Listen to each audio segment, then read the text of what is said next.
우리 이 시간 좌우 옆 사람들에게 한번 인사할까요? 잘 오셨습니다. 사랑합니다. 축복합니다. 라고 인사해 주십시오. 사랑합니다. 축복합니다.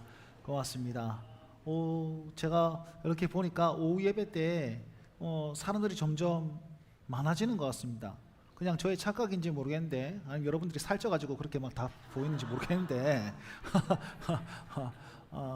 저희 교회에 어쨌든 우리 교회가 오후 예배 때, 수요 예배 때, 금요 예배 때 사람들이 많아진다는 사실은 이 교회에 깊숙이 마음을 두고 있는 사람들이 늘어난다라는 증거라고 저는 생각합니다. 그래서 애를 써주시고 함께 해주시는 우리 여러분들의 마음이 참 크게 저에게 위로가 되고 소망이 된다는 사실을 말씀드리고 싶었습니다. 그래서 결론은 뭐냐? 와주셔서 감사합니다. 그런 거죠. 사랑하고 축복합니다. 오늘 하이델베르크 교리문답 103문 함께 볼 텐데요. 5계명입니다. 5계명은 요거죠. 함께 읽어볼까요? 시작. 내 부모를 공경하라. 그리하면 너의 하나님 나 여호와가 내게 준 땅에서 내 생명이 길리라 하신 것입니다. 아멘. 자, 우리 이제부터 10계명의 하반기, 그러니까 이렇게 전반기 아니고 하반기 이렇게 나뉘어지는데요. 그 하반기 첫 번째 계명 함께 볼 겁니다. 여러분 5계명부터 10계명은요 이웃에 대한 우리의 의무라고 하면서 한마디로 이웃사랑을 얘기하고 있습니다. 이웃사랑을 얘기하는데 이웃과의 관계 속에서 어떻게 하나님을 사랑을 드러낼 수 있을까? 이게 5계명부터 10계명입니다. 제가요 10계명 처음에 들어갈 때 이런 얘기를 한 적이 있습니다. 10계명은 다른 말로 하면 세계관 수업이다 라고 얘기를 했습니다. 어디 가가지고 세계관 강의를 요청하면 항상 저는 10계명을 가르쳤습니다. 그래서 이제 본격적으로 세계관이라고 하면 네가 어떤 눈으로 세계를 바라볼 것인가, 어떤 눈으로 문화를 바라보며 어떤 눈으로 사회를 바라볼 것인가에 대한 어떤 기준점입니다. 판단점입니다. 가치관이라고 할 수 있겠죠. 그래서 오늘 이 5계명은요 부모를 공경하라, 부모님한테 잘해야 되겠구나 라는 것을 넘어서 하나님께서 권세를 어떻게 보아야 될 것인가, 이 사회를 어떻게 보아야 될 것인가 라는 부분에 대해서 가르침을 하는 것이 이 5계명입니다. 그래서요 결론적으로 이게 다시금 얘기하지만 부모님께 잘해라 라는 게 아니라 부모라는 어떤 손 윗사람, 그 다음에 권세 있는 사람, 내가 공경해야 될 사람들을 대상으로 우리는 어떤 태도를 취하면서 살아가야 되고 어떤 시선으로 그를 바라봐야 되느냐, 이게 더 핵심적인 가치로 얘기를 하고 있다는 것입니다. 그래서요 5계명은 권세를 어떻게 보아야 할 것인가, 이거에 대해서 얘기를 하고 있는 것이죠. 여러분 권세와 권력, 권세를 가진다, 그 다음에 권력을 가진다, 이 어감이 좀 다르지 않습니까? 자, 권세를 가지는 것은 하나님께서 주시는 겁니다. 근데 권력을 가진다라는 것은 조금 악한 이미지가 좀 포함이 되고 있는 거거든요. 이게 제가 지금 말장난입니다 그냥. 그러면 이 권력을 가지고 휘두르는 악인에 대한 권세에 대해서는 우리는 어떻게 보아야 될 것인가, 여기에 대해서도 좀 교리문답은 답을 제시하고 있습니다. 다시 말씀드리지만 하나님이 세상에서 이루어 가시기 원하는 사회는 어떤 것인가, 어떤 사회를 원하시고 또 어떻게 우리가 행동하길 바라시는가가 5계명 안에 다 들어 있습니다. 그래서 이 5계명은요 103문에서 5계명에서 하나님께서 원하시는 것은 무엇입니까? 라고 얘기를 하면서 두 가지를 얘기하고 있습니다. 위에 있는 권위에 대해서 합당한 순종과 인내하는 것을 가르치고 있고, 그 다음에는 하나님 나라를 확장하는 사명을 지녀라 라는 것으로 얘기를 하고 있습니다. 좀 더 자세히 한번 살펴보도록 하겠습니다. 104문입니다. 제5계명에서 하나님께서 원하시는 것은 무엇입니까? 답을 읽겠습니다. 시작. 나의 부모님 그리고 내 위에 있는 모든 권위에 모든 공경과 사랑과 신실함을 나타내고 그들의 모든 좋은 가르침과 징계에 대해 합당한 순종을 하며 또한 그들의 약점과 부족에 대해서는 인내해야 합니다. 왜냐하면 그들의 손을 통해 우리를 다스리시는 것이 하나님의 뜻이기 때문입니다. 아멘. 이렇게 나와 있습니다. 자, 권위와 권세를 한번 살펴보겠습니다. 여러분 로마서 13장에서는 이 권세는 누구에게만 있다라고 하냐면 하나님께만 있다라고 얘기를 하고 있습니다. 모든 권위와 모든 권세는 여러분 하나님께만 있음을 여러분 믿으셔야만 합니다. 자, 그 믿음부터 시작되는 거예요. 모든 권위와 모든 권세는 하나님께만 있습니다. 그런데 그럼 하나님께서 모든 걸 딱 잡고 아무것도 안 놔주십니까? 아니요. 이 권위를 이양하고 위임하십니다. 이렇게 사람에게 위임하십니다. 어떤 방법으로 위임하시냐면 처음에는 생물학적 권위를 위임하십니다. 쉽게 얘기해서 여러분 엄마 아빠 투표해서 나오신 분 계십니까? 엄마 아빠는 뭐 어디서 이렇게 투표해가지고 나는 이 엄마 할래, 나는 저 아빠 할래 이러고 난 사람 아무도 없습니다. 그냥 태어나 보니 내가 네 애이다, 내가 네 애비다 이렇게 해가지고 아 우리 엄마 아빠구나 이러면서 믿음으로 지금까지 살아오지 않습니까? 그러니까 그거 마찬가지입니다. 그 생물학적 권위 그냥 엄마 아빠가 내가 너 엄마야 라고 얘기했기 때문에 그런 게 아니라 하나님께서 이 부모를, 하나님께서 이 자녀를 나에게 주셨다라는 확신을 가지는 거예요.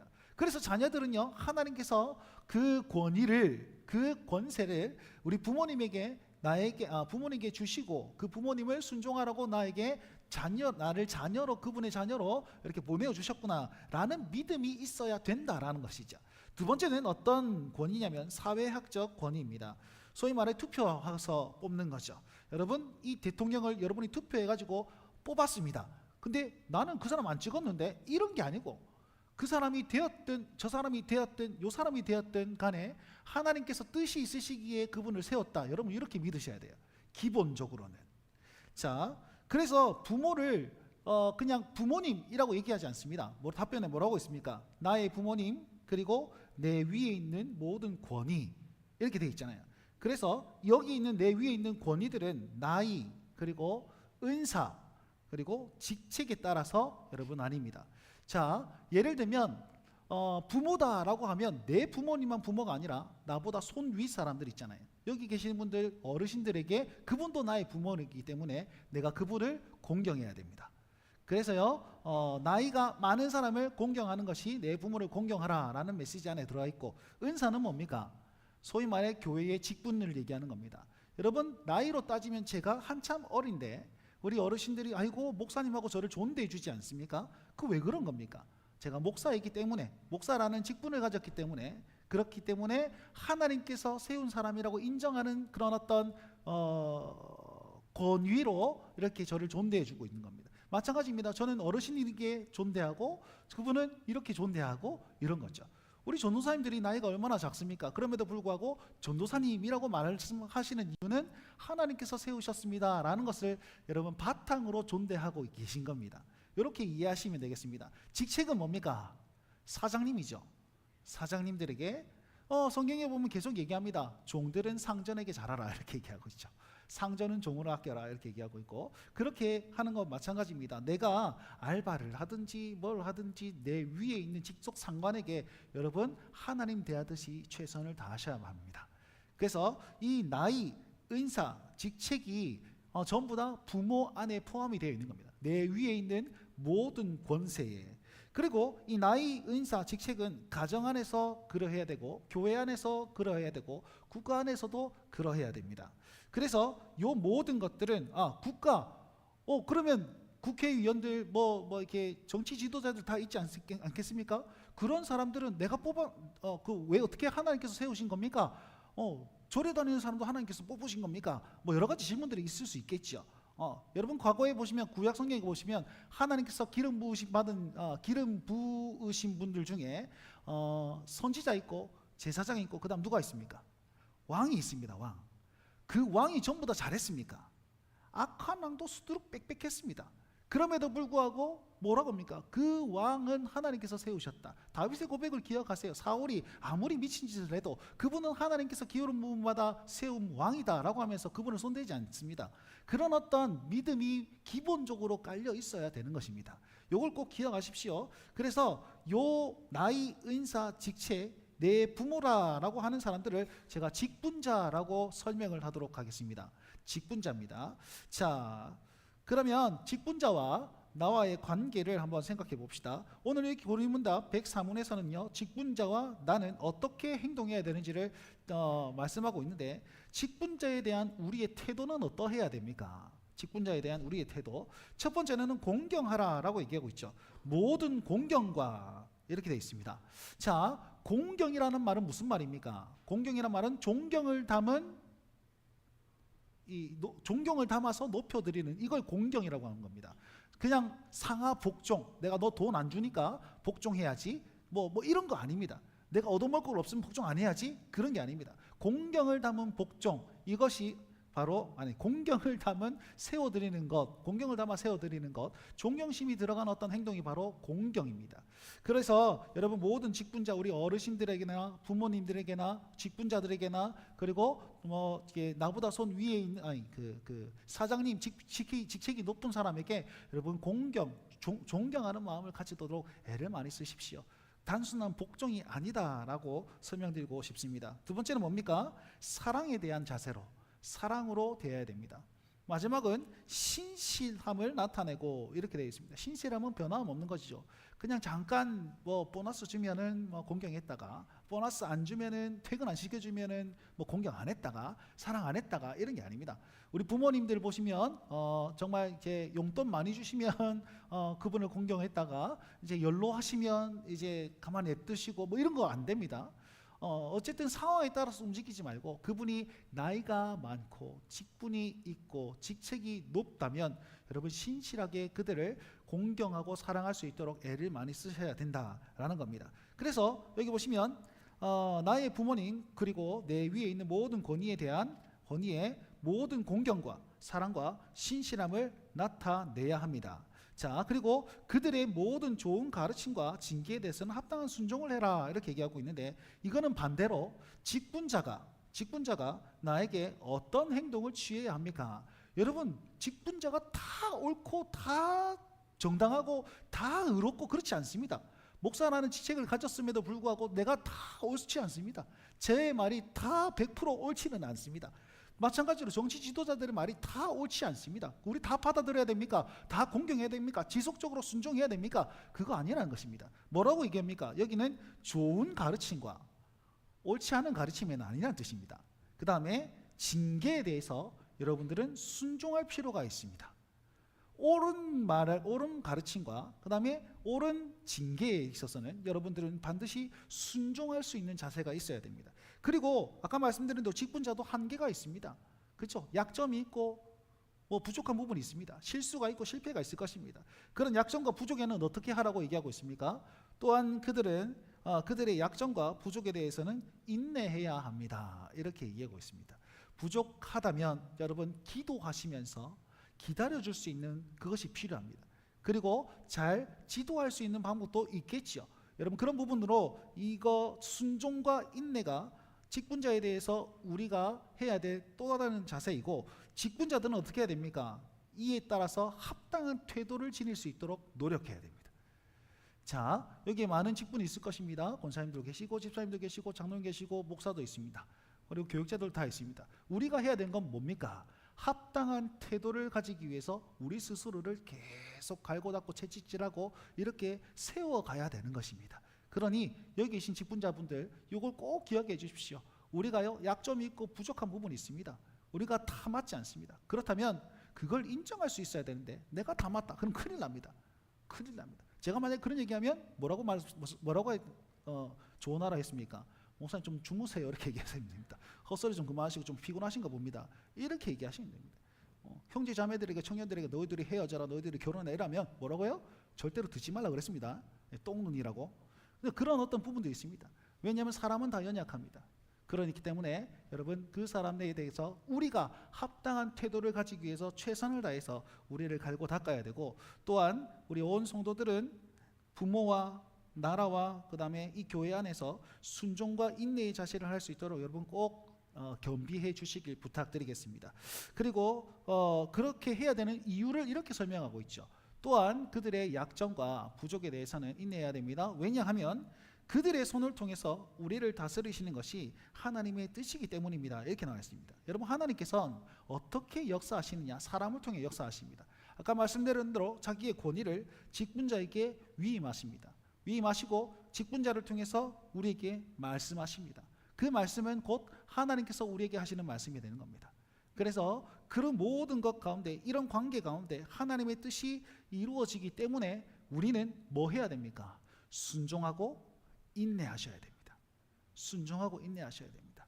자, 제가 이 교리문답을 준비를 하면서, 이거 제가 선택한 거 아닙니다, 그죠? 하나님께서 하필이면 이 시국에 이 시국에 저에게 이런 메시지를 전하라, 굉장히 부담스럽습니다. 여러분 우리 기독교는요 이게 제가 조심스럽지만 기독교는 어떻게든 보수적일 수밖에 없습니다. 어떻게든 보수적일 수밖에 없습니다. 이유가 뭐냐면 진보적인 성향을 가지신 분들은 사람에게 집중하거든요. 우리는 사람이 잘 사는 나라를 만드는 게 기독교가 아닙니다. 하나님이 하나님 되시는 나라, 하나님 나라를 세워가야 되는 것이 이것이 우리가 해야 될 그런 자세이거든요. 그러니까 사람에게 집중하다 보면 사람이 잘 사는 나라, 약자가 잘 사는 나라 뭐 이거 막 계속 집중하다 보면 사람에게 집중할 수밖에 없어요. 그렇기 때문에 우리는 어떤 법안이라든지 어떤 이 문제 앞에서 우리의 목소리를 낼 필요가 있고 우리가 그렇게 할 필요가 있습니다. 그런데 반대적인 성향을 가졌다면 우리는 어떻게 해야 됩니까? 그 사람 끌어내려야 된다, 저 사람 끌어내려야 된다, 이 사람을 세워야 된다, 저 사람을 세워야 된다. 여러분 그런 말씀 하지 마십시오. 굉장히 위험한 발언입니다. 우리가 법안에 있어서는 굉장히 강경한 어떤 태도를 취할 수 있어야 되나 사람에게 있어서는 기본적으로 여러분 그 사람을 통해서 하나님 무슨 일을 행하실까를 기억하십시오. 내 반대편에 있더라도 저 사람을 세운 하나님의 뜻이 있을 것이야 라는 마음으로 인내하시고 기도가 먼저 필요한 겁니다. 그리고 나서 잘못된 법안에 있어서 우리는 강경하게 대처할 필요가 있죠. 그래서요 제가 그 학생 인권 조례 막 데모하러 갈 때 저도 이렇게 창원 가고 막 이렇게 했거든요. 근데 거기서 제가 불편한 게 뭐였냐면 앞에서는 학생 인권 조례 뭐 반대, 뒤로 딱 돌리니까 누구누구 아웃 이렇게 된 거예요. 저는 그건 반대합니다. 내가 뭐라고 하나님 세운 사람을 뭐 내려가라 올라가라 뭐 이렇게 할 수 있겠습니까? 그거는 하나님께서 하실 일입니다. 잘못된 법안을 하고 있고 막 그렇게 하면 하나님께서 알아서 이게 슬쩍 만지시면 이제 코피 터질 겁니다. 그러니까 그분은 맡겨두고 우리는요 하나님 앞에서 이건 아닌데 그럼 그 아닌 것에 있어서는 최선을 다해서 방어하되 사람을 오르락 내리락 하는 입술은 조심하셔야만 합니다.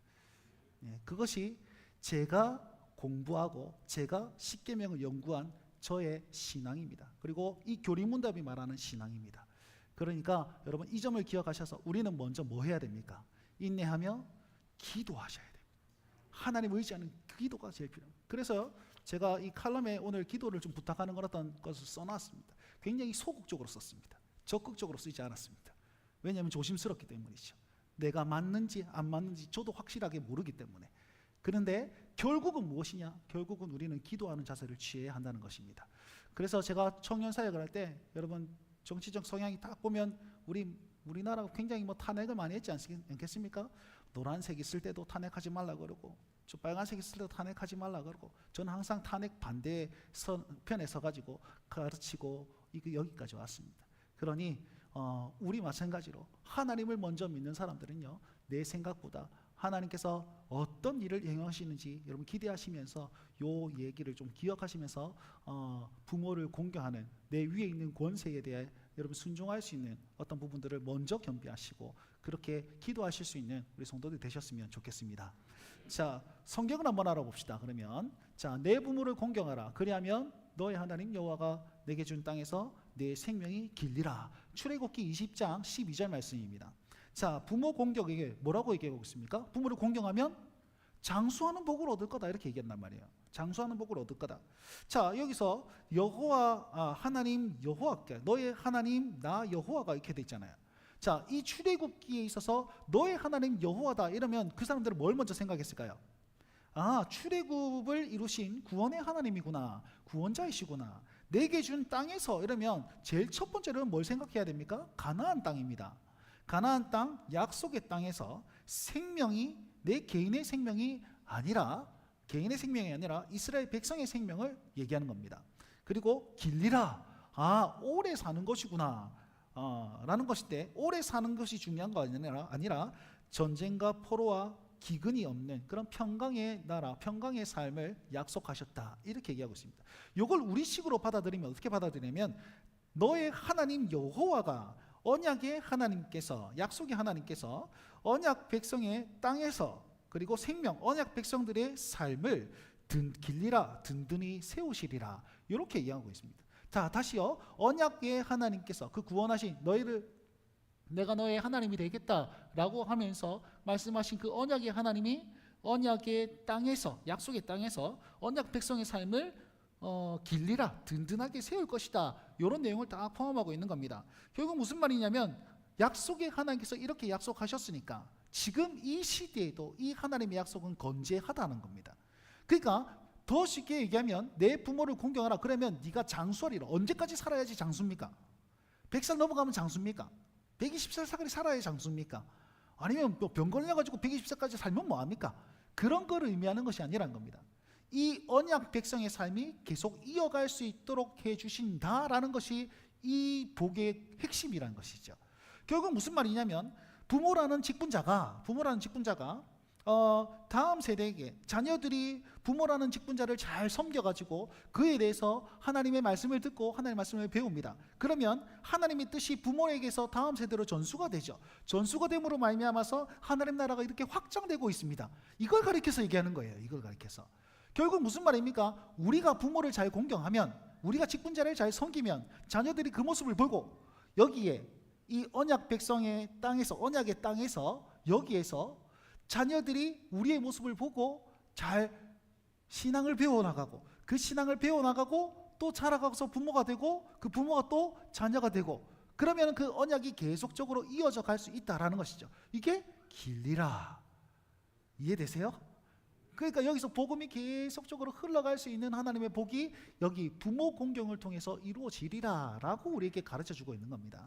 그러니까 오래 살기 위해서 부모 공경하는 게 아니라 이 신앙의 삶을 잘 이어줄 수 있도록, 다음 세대가 살아날 수 있도록, 그 다음에 이 하나님을 섬기는 모든 것이 잘 이어질 수 있도록 우리는 뭐 해야 됩니까?